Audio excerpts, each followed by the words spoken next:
Hello बच्चों, कैसे हो? आपका स्वागत है त्रिपाण स्टडी सेंटर में। आज जो हम करने जा रहे हैं class 11 history NCERT CBSE nomadic empire, जो कि काफ़ी महत्वपूर्ण है। कक्षा 11वीं इतिहास का जो है अध्ययन है अवार साम्राज्य, और ये एनसीईआरटी पे आधारित है, जो कि 11वीं कक्षा के बच्चों के लिए है।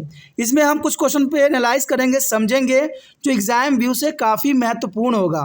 हमारा यहाँ क्वेश्चन जो हम करेंगे वो हिंदी इंग्लिश दोनों ही माध्यम में रहेगा, तो ये और भी आपके लिए महत्वपूर्ण रहेगा।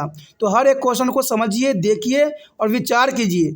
लेकिन आपको पता है कि टॉपिक करने से पहले, क्वेश्चन करने से पहले एक बात जो मैं हमेशा कहता हूँ, जिसको आपको सोचना भी चाहिए, विचार भी करना चाहिए और इवन अमल भी करना चाहिए, वो ये है कि जब भी वीडियो देखिए पूरा देखिए, क्योंकि अधूरा जानकारी सदैव खतरनाक होता है। साथ में एक इम्पोर्टेंट बात ये भी रहता है, अगर आप पहली बार वीडियो देख रहे हो तो लाइक शेयर सब्सक्राइब करना मत भूलना, क्योंकि दोस्तों लाइक कीजिएगा तो बनाने वाले का मनोबल बढ़ता है, सब्सक्राइब कीजिएगा तो इससे ये होता है कि जब भी मैं कोई वीडियो डालूंगा उसका नोटिफिकेशन आपको समय रहते मिल जाएगा। और देखिए शेयर का मतलब ये होता है कि आपके थ्रू ना जाने किन बच्चों को हेल्प मिल जाए, ये आप भी नहीं जानोगे, इसलिए जो है आप शेयर जरूर करो, ठीक है। व्हाट्सएप स्टेटस पे भी लगाओ। दोस्तों एनएसएस सेंटर जो कई मानने में बहुत से बच्चों के लिए हेल्पफुल है, चाहे वो 8th क्लास हो, 9th 10th 11th 12th हो, चाहे वो एनआईएस बोर्ड के बच्चे हों, ठीक है, चाहे बीए एमए के बच्चे हो, सभी क्लासों के लिए कुछ ना कुछ जो है त्रिपाण एनएसएस सेंटर में उपलब्ध है। तो इसलिए आपके लिए ज़रूरी है कि आप सब्सक्राइब करके इसको चैनल को जो है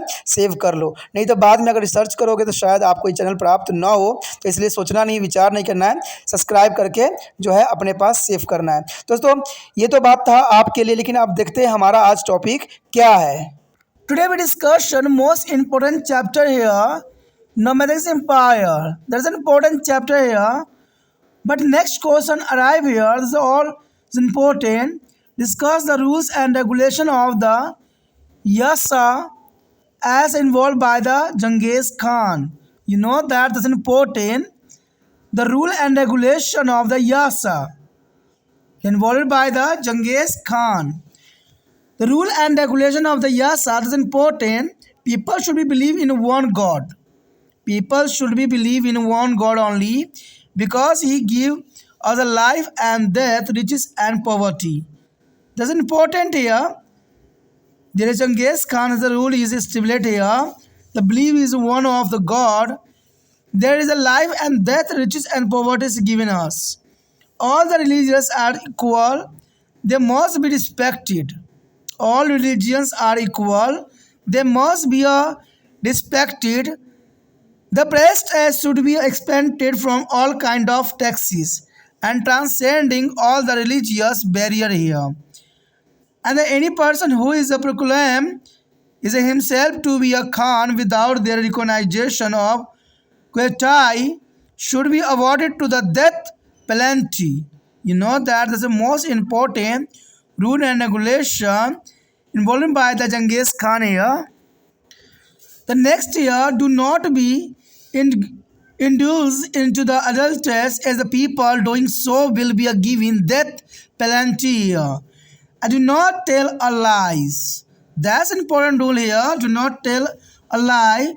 Aware respect to the aged and the poor, and not be devised with anyone here. It was a mandatory for all the able-bodied person to serve in the army. And the next, on the opening of the hostilities, as a soldier as a leave were asked to be resumed their duties immediately here. And person involved their spines and given to the false information, evidence, witness should be punished with a death penalty. That's a very hard rule and regulation is stipulated by the Genghis Khan here. The next year is no one is the empire can be in plow of the Mongol as their slave or servant. If a soldier engages into the loot and the plunder without the previous permissions of the commander, he should be awarded with that penalty here. All the Mongol princes should be preserve this yasa and at the time of the need, and they should be take help for it. And the armies are forced to be organized into the unit numbering 10 to 100,000, and 10,000. That's an important rule regulation here. And this make it easier for the army commander to control over to military. Yasa play a remarkable role in flying their mangoes and keep their tribals identity intact. And without any hesitations, we can say that Yasha play a remarkable role in the making of global mangoes empire. That's an important point here. The rule and regulation made by the Genghis Khan for the empire. यहाँ पर जो हम chapter कर रहे हैं यह बार साम्राज्य, जो कि काफ़ी महत्वपूर्ण चैप्टर है। इसके अंतर्गत जो हम कुछ क्वेश्चन कर रहे हैं यहाँ पर वो अत्यंत महत्वपूर्ण है। हमारे समक्ष जो अगला क्वेश्चन आया है वो काफ़ी महत्वपूर्ण है कि चंगेज़ खान द्वारा विकसित यासा के नियम और विनियम पर चर्चा करना है।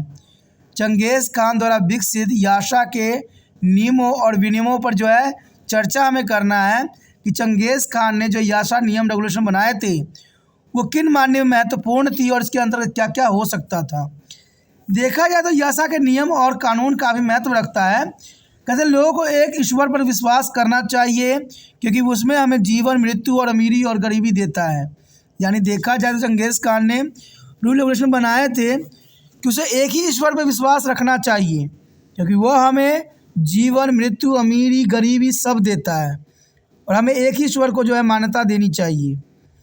सभी धर्म सामान्य हैं। देखिए यहाँ पर चंगेज़ खान ने काफ़ी महत्वपूर्ण बात को दर्शाया है कि सभी धर्म सामान्य हैं, उनका सम्मान किया जाना चाहिए। अब ये काफ़ी महत्वपूर्ण रूल रेगुलेशन यहाँ पर जो है चंगेज़ खान द्वारा एस्टिमेट की गई कि सभी धर्म सामान्य हैं, उनका सम्मान किया जाना चाहिए। सभी धार्मिक बाधाओं को पार करते हुए पुजारियों को भी सभी प्रकार के करों से छूट दी जानी चाहिए। यानी यहाँ पर देखा जाए तो चंगेज़ खान पुजारियों की जो हर प्रकार की छूट देने के पक्षधर था। आगे देखें तो कहते हैं जो व्यक्ति कुर्तलाई की मान्यताओं के बिना स्वयं को खान घोषित करता है उसे मृत्यु दंड देना चाहिए।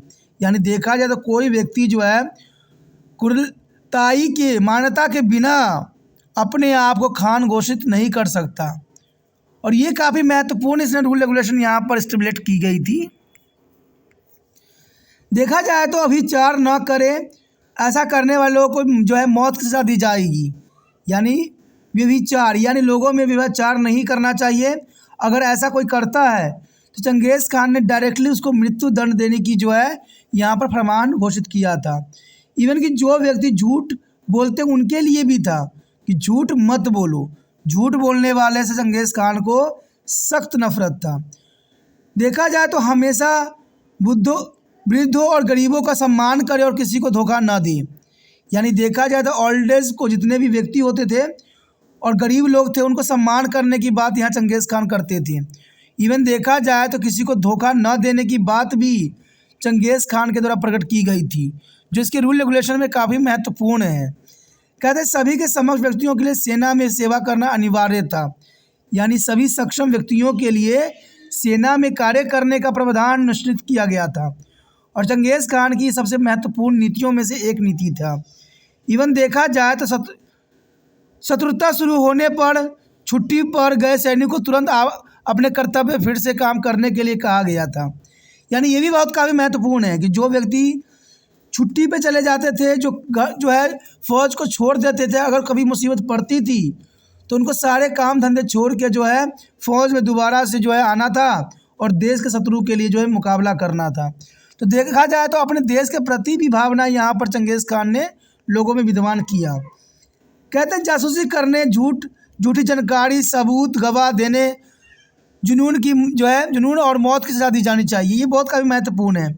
जासूसी करने, देखिए यहाँ पर चंगेज़ खान ने महत्वपूर्ण बात बताई। चंगेज़ खान देखा जाए तो जितना भी विजय प्राप्त किया वो अपने जासूस के कारण ही प्राप्त किया, लेकिन यहाँ पर उसने अपने साम्राज्य में ये रूल लगा दिया कि जासूसी करने वाले, झूठी जानकारी, सबूत, गवाह देने के जुनून को जो है मौत की सज़ा दी जाए। यानी जो यहाँ पर जासूसी करते हैं, झूठी जानकारी देते हैं, उनको डायरेक्ट जो है मौत की सज़ा यहाँ पर घोषित की गई थी। ये काफ़ी महत्वपूर्ण बात है। चंगेज़ खान की विजय का सबसे बड़ा कारण जासूस प्रणाली थी। जहाँ पर वो उसके दूसरे दुश्मनों खेमे में जो है अपने जासूस को भेजता था, सारी इन्फॉर्मेशन लाता था। अब यहाँ पर बात ये आती है कि मान लीजिए कोई जासूस जो है दुश्मन खेमा से गलत इन्फॉर्मेशन लाता तो चंगेज़ खान उसको मृत्यु की सज़ा दे देता। इसलिए देखा जाए तो ये काफ़ी क्षेत्रों को जीतने में सफल हो गया, क्योंकि इसकी नीति जो थी इतनी सर्वश्रेष्ठ महान थी। कहते हैं इंसान को मौत के डर जो है कोई भी गलती करने से उसको रोकता है, और यही बात चंगेज़ खान ने यहाँ पर अनुसरण किया। उसके साम्राज्य में कोई भी किसी मंगोल को अपना गुलाम या नौकर नहीं रख सकता था। ये बहुत ही महत्वपूर्ण बात उसमें समय बताई गई कि कोई भी मंगोल को जो है अपना गुलाम या नौकर रखने की चंगेज़ खान ने प्रावधान नहीं बनाया। कोई अगर मंगोल को अपने गुलाम बनाता है, नौकर रखता है, तो उसके प्रति जो है वो सज़ा का अधिकारी भी रखेगा। तो ये काफ़ी महत्वपूर्ण बात यहाँ पर जो है चंगेज़ खान के द्वारा बताई गई है। यदि कोई सैनिक कमांडर की पूर्व अनुमति के बिना लूटपाट करता है तो उसे मृत्युदंड दिया जाना चाहिए। ये भी प्रावधान जो है यहाँ चंगेज़ खान ने किया हुआ था कि कोई भी लूटपाट किया जाता है तो सैनिक कमांडर को बताना अनिवार्य था, और कोई भी सैनिक कमांडर को बताए अनुमति बिना ही लूटपाट करने की कोशिश करता तो चंगेज़ खान उसकी मृत्यु की सज़ा दे देता। तो ये काफ़ी महत्वपूर्ण बात थी। देखा जाए तो कोई भी व्यक्ति जो है लूटपाट नहीं कर सकता था बिना सैनिक कमांडर के अनुमति के। सभी मंगोल राजकुमारियों को इस यशा को संभाल कर रखना चाहिए और ज़रूरी के समय इसे मदद लेना भी चाहिए। तो ये भी बात यहाँ पर जो है रखी गई थी, जो कि काफ़ी महत्वपूर्ण है कि सभी मंगोल राजकुमारियों को इस यशा के संभाल कर रखना है और उसे समय आने में मदद लेना भी चाहिए। सशस्त्र बलों को जो है 10, 100, 1000 और 10,000 की संख्या वाली इकाइयों में संगठित किया जाए। सशस्त्र बलों को जो है इसने 10, 100 और 1000, 10,000 के बीचों में इकाइयों में संगठित करने का यहाँ पर प्रावधान सुनिश्चित किया गया था। इन सेना कमांडर के लिए सेना पर नियंत्रण रखना आसान हो जाता है। यानी देखा था चंगेज़ खान ने जो रूल रेगुलेशन बनाए, इससे ये बात तो साफ रहता है कि उसने सेना कमांडर के लिए सेना पर नियंत्रण रखना उसके लिए काफ़ी आसान बना दिया था। यासा ने मंगोलों को एकजुट करने में उल्लेखनीय भूमिका निभाई। जो यासा सिस्टम बनाई गई थी उसने मंगोलों को एकजुट करने के लिए काफ़ी महत्वपूर्ण भूमिका अदा की। उनकी आदिवासी पहचान को बरकरार रखा। यासा के कारण ही जो है मंगोल की आदिवासी पहचान को जो है बरकरार रखने के लिए प्रफुल्लित हुआ। बिना किसी झिझक के हम कह सकते हैं कि यासा ने वैश्विक मंगोल साम्राज्य के निर्माण में उल्लेखनीय भूमिका निभाई। और देखा जाए तो यासा की काफ़ी महत्वपूर्ण यहाँ योगदान था। यासा के जो रूल रेगुलेशन बनाए गए थे वो काफ़ी महत्वपूर्ण थे। इसमें लोगों की गलती करने की चांसेस 0 थी, क्योंकि हर एक जो है गलती के लिए मृत्यु सजा जो है यहाँ पर चंगेज़ खान ने निर्धारित की थी, और कोई भी व्यक्ति मृत्युदंड को प्राप्त करना नहीं चाहेगा। इसलिए इस समय जो है कुछ भी प्रॉब्लम नहीं होती थी, लोग जो है काफ़ी महत्वपूर्ण अपना जीवन यापन करते थे। देखा जाए तो चंगेज़ खान लूटपाट पे ही विश्वास रखता था, जिससे दूसरे लोगों को जो है बहुत बड़ी प्रॉब्लम और समस्याओं का सामना करना पड़ता था। तो ये सब बातें काफ़ी महत्वपूर्ण हैं। यहाँ पर देखा जाए तो चंगेज़ खान द्वारा जो रूल रेगुलेशन बनाई गई वो काफ़ी महत्वपूर्ण थी और काफ़ी ज़रूरी भी था। तो इसी के साथ हमारा ये टॉपिक ख़त्म हो जाता है। क्वेश्चन ख़त्म होने के उपरांत जो सबसे महत्वपूर्ण बात रहता है वो ये रहता है कि जितना हो सके इस वीडियो को शेयर करिए। शेयर कीजिएगा तभी जो है दूसरे बच्चे का केयर भी होगा। शेयर नहीं कीजिएगा तो केयर भी नहीं होगा, ठीक है। जो सबसे महत्वपूर्ण केयर वाली बात है जो आपके लिए है वो ये होता है कि वीडियो को जो है स्किप करके ना देखिए, देखना है तो पूरा देखिए। अगर समझ में आता है तो पूरा देखिए, नहीं आ रहा है तो लीव कर जाइए, बट अधूरा जानकारी ना रखिए। अधूरा जानकारी सदैव खतरनाक होता है। और सबसे महत्वपूर्ण बात है, पहली बार मेरे चैनल पर आए हो, पहली बार वीडियो देख रहे हो और समझ में आ रहा है, अच्छा लग रहा है, तो जनरल सी बात है दोस्तों, चैनल को सब्सक्राइब कर लीजिए। सब्सक्राइब कीजिएगा तभी जो है आने वाला समय में जो है आपको कोई अगला वीडियो का नोटिफिकेशन मिल पाएगा। सब्सक्राइब नहीं कीजिएगा तो नोटिफिकेशन नहीं मिलेगा और कई वीडियो से अनभिज्ञ रह जाइएगा, क्योंकि यहाँ पर 8 से लेकर MA तक के बच्चों के लिए काफ़ी महत्वपूर्ण प्लेटफॉर्म है। सारे क्वेश्चनों की यहाँ लड़ी है। सोचिए नहीं, विचार ना कीजिए, अभी त्रिपाठी को सब्सक्राइब कर अपने मोबाइल में सेव कीजिए।